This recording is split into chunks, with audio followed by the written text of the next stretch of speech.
Hello everyone and welcome back. Before we start today's video, here's a quick update on the latest news here in the UK as the country attempts to deal with the ongoing worldwide health crisis. First, after the government controversially allowed building work to continue in England, UK police have stepped in to ensure that social distancing is maintained on construction sites. Next, the Premier League has restarted with matches played behind closed doors amid concerns that many players may have lost fitness during the shutdown. And finally, the Home Office has reported that supermarket shortages have improved, with shelves now fuller than they were a few weeks ago. They've also denied claims from some quarters that the harsh lockdown is placing an unsustainable strain on ordinary citizens.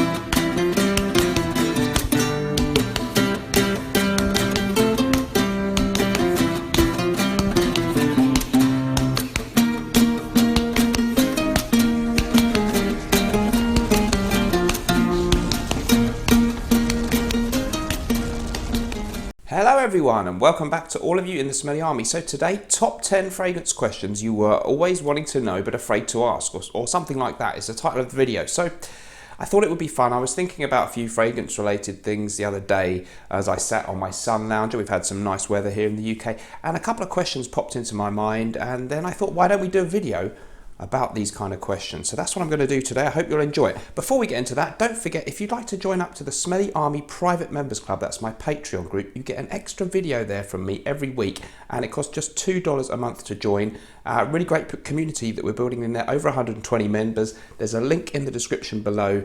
Love to see you on there. Now, on with the video. So I've got 10 questions. I'll try and answer them. Some of them, actually, they're rhetorical questions because I don't know the answer. So let's kick off with number one, which is an example of one of those rhetorical questions. What's happening with Jeremy Fragrance at the moment? What's going on with him? So these questions about fragrances in general, and specifically some of them about fragrance on YouTube and the FragCon, of which Jeremy, of course, is the most conspicuous member, I guess. He's even a member of it anymore. He's kind of transcended the fragrance community, hasn't he? So Jeremy Fragrance, the online YouTube phenomenon, has been going many years, since about 2014, I think, that he started his channel, and he's by far the biggest YouTube fragrance related person out there. I think he recently crossed 1 million subscribers, so that's an incredible achievement and well done to him. But just lately, I've sort of wondered what's going on with him and his direction and his channel, maybe a little bit about him as a person too. I'm slightly concerned. Recent videos, there's been quite a few where he just puts up like a 1 or 2 minute video. So they're very short videos, and they seem to be lacking a little bit of thought or passion, really. He's done one just recently about Aventus. Is it still good to buy Aventus? And he just talks about it for about a minute with his usual expertise and charisma to some extent. But it feels like the sort of the peak years of Jeremy, when he had the girls sniffing fragrances and all that. It feels almost like he's not making quite as much effort with his videos at the moment. Is he burnt out? I can't help but notice he looks a little tired sometimes in his eyes. He sort of looks like he's got hay fever or something. He looks a bit drained. So let me know in the comments any thoughts about that. I'm not having a go at him. I'm actually quite pro Jeremy Fragrance. I think he's been a force for good in the world of fragrance in a way, and paved the way for many of us out there to see that doing a YouTube fragrance channel is something you can do and have a modicum of success with. None of us are anywhere near as big as him, but I'm pro Jeremy, but just worried about him at the moment. So that's my question number one. What's going on? I reckon maybe he's just a little bit burnt out at the moment.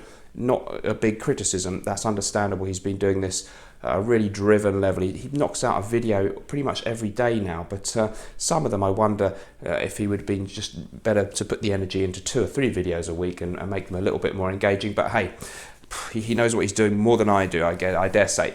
Now, on to question number 2. This is a little bit more of a trivial question.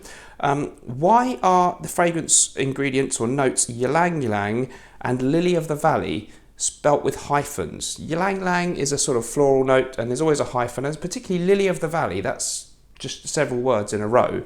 Why is it whenever you see that listed, there's a hyphen in between them? I don't know. And the other one connected to this, a sort of sub part to question 2, is oak moss, 1 word or 2. I think my spell check sometimes corrects me, but I can't remember which way it thinks is wrong. And then I see oak moss, 1 word or 2. I'm confused. Let me know, guys. I don't know the answer to that one. Okay, question number 3. Why the heck, I think that's what I meant when I put some stars in my little notes here. Ends with a K anyway. Why the heck are there so many new fragrance releases now? What's going on? I mean, why do we need this many fragrances to be released from, you know, the designer houses now. It's not even a year after they've released a new type of fragrance, they're releasing flankers, they're releasing another flanker, and there's 4 or 5 versions of a new fragrance out within a year or 18 months of the first version of it being released. It's insane. Back in the old days, a fragrance release happened very, very rarely from a big designer house. Now, maybe we don't need to go back to that extreme. For example, Chanel released Pour Monsieur in 1955. Correct me if I'm wrong, but I don't think it was until 1981 that they then released Antaeus, their next fragrance release for men. Dior, Eau Sauvage, 1966 release, their first men's fragrance. It wasn't until 1981 with Dior Jules we got another fragrance. And all of the ones I've just mentioned are total classic, amazing releases. Now you've got YSL Y, loads of flankers to that already. The original thing only came out a few years ago. You know, Dior Sauvage, the original eau de toilette, then we had the eau de parfum, then we had the parfum, then we had the very cool spray as well. That's like nearly one a year since they released it. It's insane. What's going on? The answer to that, I'm afraid, and that's why there's a picture of some dollar bills in the thumbnail for this video, it's all about money. And the way the world is now, things are very fast moving. Consumer culture is much different to what it was back in the 1950s, 60s, 70s, 80s, and even 90s. And the extent to which new things can be promoted and pushed online is really, really big. I'm not sure I totally understand how this all works, but definitely, you know, if you're in the fragrance game, if you're a designer house and even a niche house, I mean, look at the niche houses, Xerjoff, dozens upon dozens upon dozens of fragrances. I mean, they're one of the ones who push out loads. MDCI pushing out 3-4 new fragrances every year. It's really, really crazy the way the whole thing is now, and it's just not good enough to release one really good fragrance and sit back and hope people will buy it for a few years. You have to, the way the world is, the economy, which is shut down at the moment, but assuming it ever gets back to normal, this seems to be the way that it has to be. But isn't it strange how it's sort of like there's so many more fragrances out there, but not necessarily that many that are actually interesting and great. So we're privileged really to have so much choice now, but sometimes it's just OTT. I'm a fragrance reviewer. I haven't sampled or tried more than a tiny fraction of what's new this year because no one can. It's not possible. Craziness. Okay, now question number 4. How should I apply my fragrance? How many sprays should I apply? Where should I apply it? This is kind of maybe a beginner question, but I think a lot of us who've been into fragrances for years still don't know the answer to this one.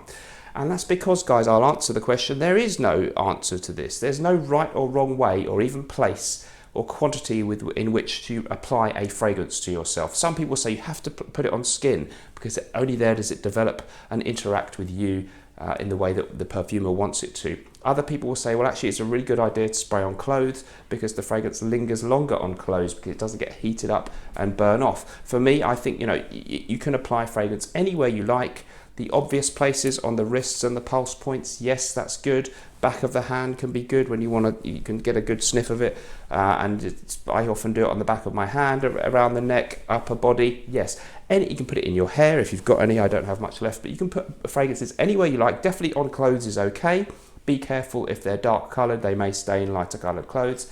And if you're having problems with performance with a fragrance, you can spray a lot more than you probably think if you want to get a good effect. It's fine to actually wear 10, 20, even 30 sprays of a fragrance if it's weak and if you really want to be noticed. If you're going to work, if you're going to an environment where it wouldn't be appropriate, try and go a little bit lighter on the sprayer. But don't be afraid, guys, to spray quite a lot and very liberally and all over the place. Multiple sprays on one spot, no problem at all. But it's up to you. There is no real answer to where, how much, etc. to apply your fragrance. So there you go. Next up, question number 5. Why do we have hundreds of, well, yes, this is the one. Why do some reviewers appear to have loads and loads of expensive fragrances behind them, maybe in the videos, or certainly it's clear they have a very extensive collection. And then there's kind of standing there in a baseball cap and a football team shirt or something. Now, I'm not saying I'm the best dressed man in the world, and you know, maybe some of these criticisms apply to me. Actually, what I'm going to say, it is a little bit odd, isn't it, out there when you get into a hobby and you're obsessed with it. Of course, fragrance is sort of an accessory for a man. It's the icing on the cake of how you present yourself. So why do we see so many male fragrance reviewers who seem to have great knowledge of fragrances, and so many, and then the way they present themselves? I'm not naming any names, and if you think I mean anyone specific, I don't. I'm generalizing. I may include myself in this.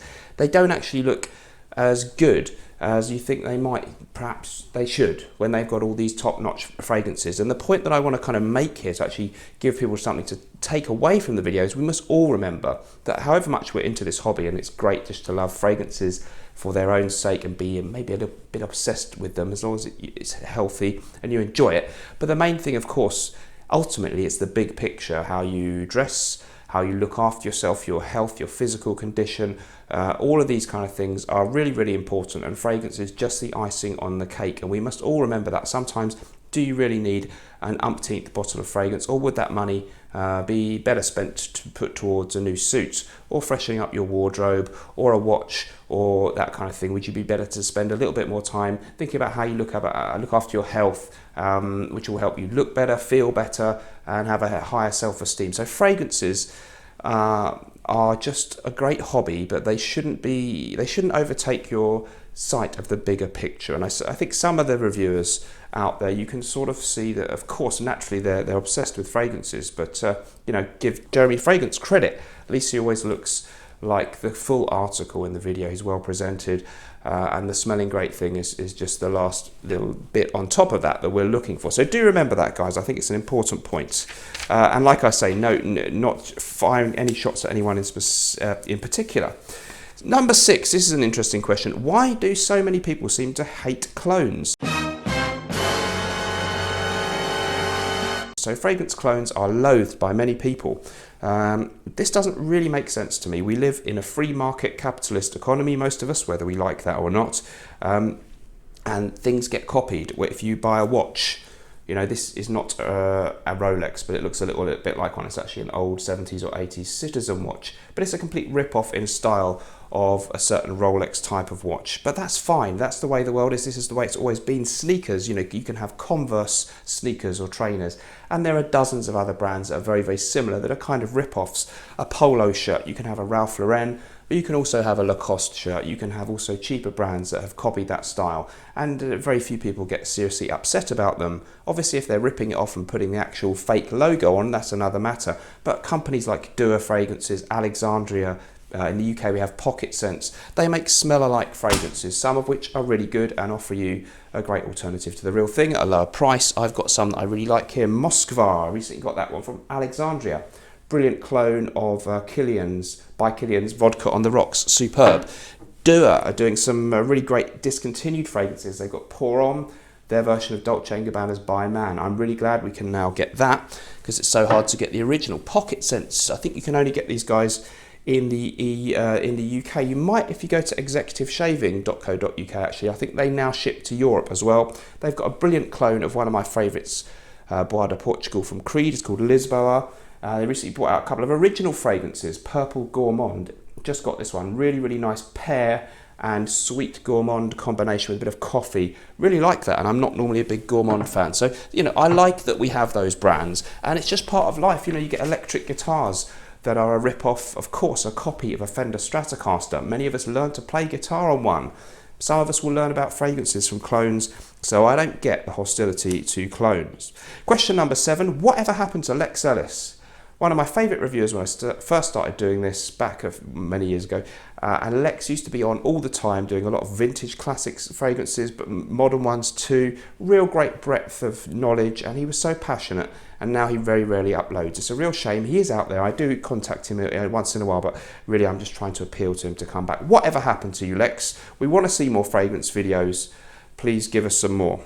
Question number 8, why are there more channels than ever about fragrance on YouTube, but it almost feels like there's less that many of us want to watch than there ever was? Correct me if I'm wrong. So, nowadays it's exploded. Lots of people start up fragrance review channels. There's so many.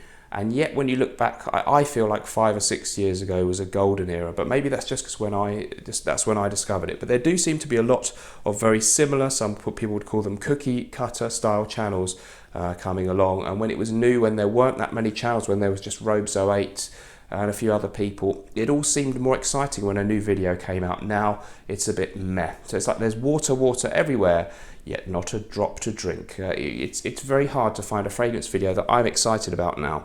And again, another rhetorical question. Why are there so many channels? And why does one feel perhaps there are less really good ones? Just saying, maybe I'm wrong. Number 9, how many fragrances do you need to own? Many people will ask this kind of question.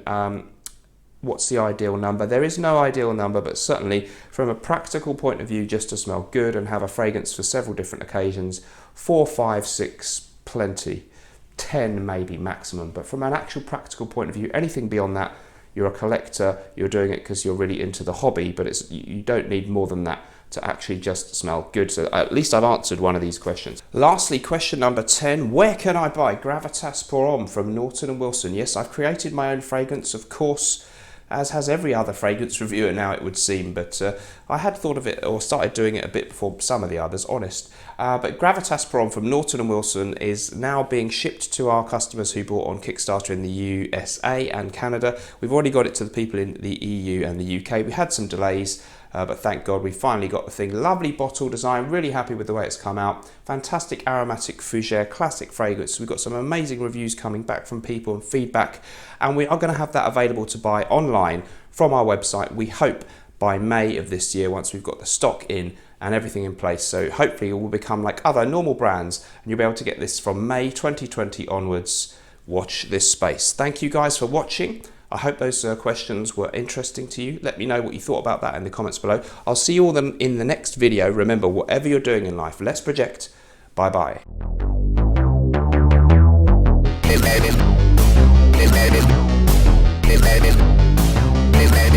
Smelly.